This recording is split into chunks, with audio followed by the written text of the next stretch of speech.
compost, and the main reason for that being that I want to keep the squash above ground level after yesterday's poor drainage issues. They are one plant that can handle being in rich compost really well. They actually really like it.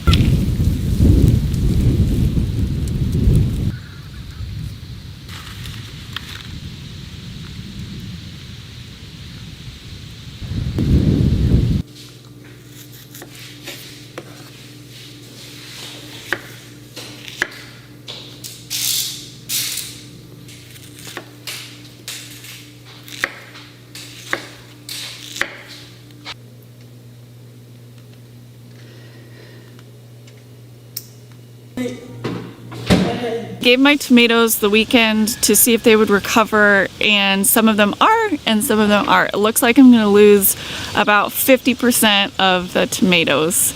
I'm going to be pulling out plants today, and I just need to roll with the punches here and move on. Some of them actually did perk up a little bit, but they almost look like they have the start of a blight, which I do not want in my garden either. So I'm actually going to pull those too, or maybe trim them back. I'm not sure. I have some alcohol that I brought out here with my knife so that I can prune off things that need to be pruned off, and then clean my tool as I go along so I don't pass anything to other plants. That's also an option. We'll see what happens when I get there. And what I'm thinking I'm gonna do is, number one, I'm gonna make sure I baby the tomatoes that I have left. Number two is I'm gonna start another tray or two of tomatoes. We're right at the end of May. So it's really late in the season for me to be starting tomatoes. I've never started tomatoes this late, but there's still a chance that they could produce, and I'm willing to take that chance. Nothing to lose at this point. So I'm going to start a couple more trays of tomatoes. I also have some volunteer tomatoes around that have popped up around where I had my tomatoes planted last year.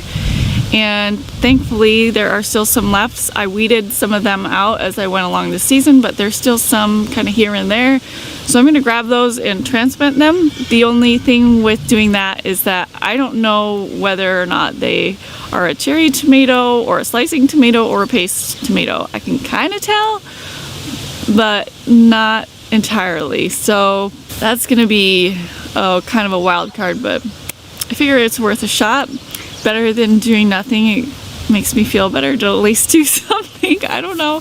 The only other casualty we had is the peppers. They also started to get some spots on them, which don't look good.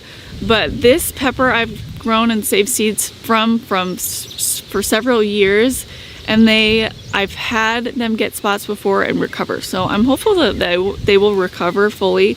They don't look as sad or as sick as the tomatoes did. Everything else looks great.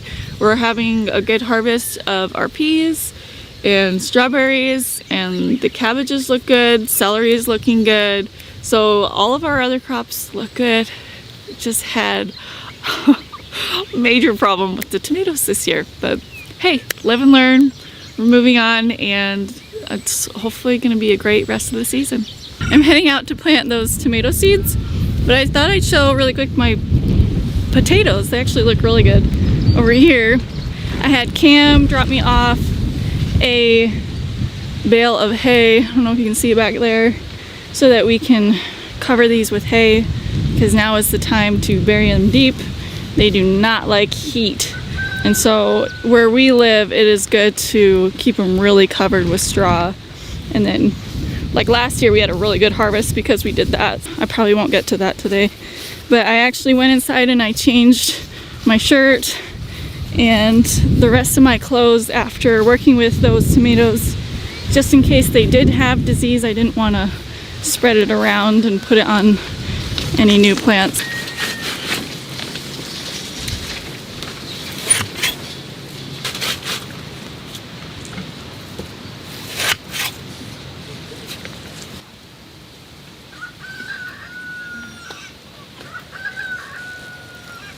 The freeze-dried strawberries are done, and they are so good.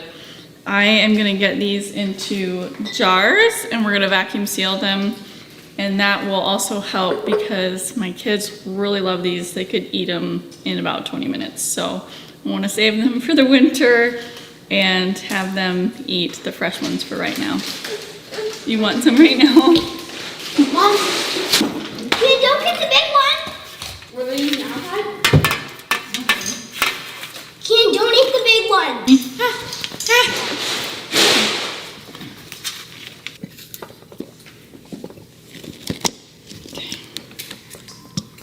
You're welcome. Hey, I don't care.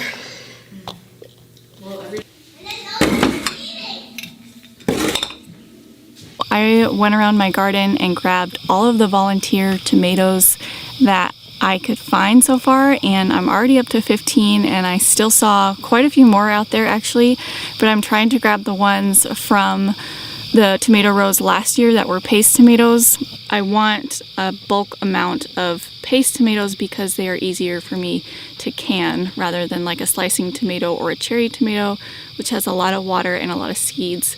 I'm gonna go ahead and transplant these right now. I am doing it at this time of day so that there's less shock involved and they have a little time to recover before morning comes. It's also supposed to rain tonight, and I'm gonna water them in really well. So hopefully this works.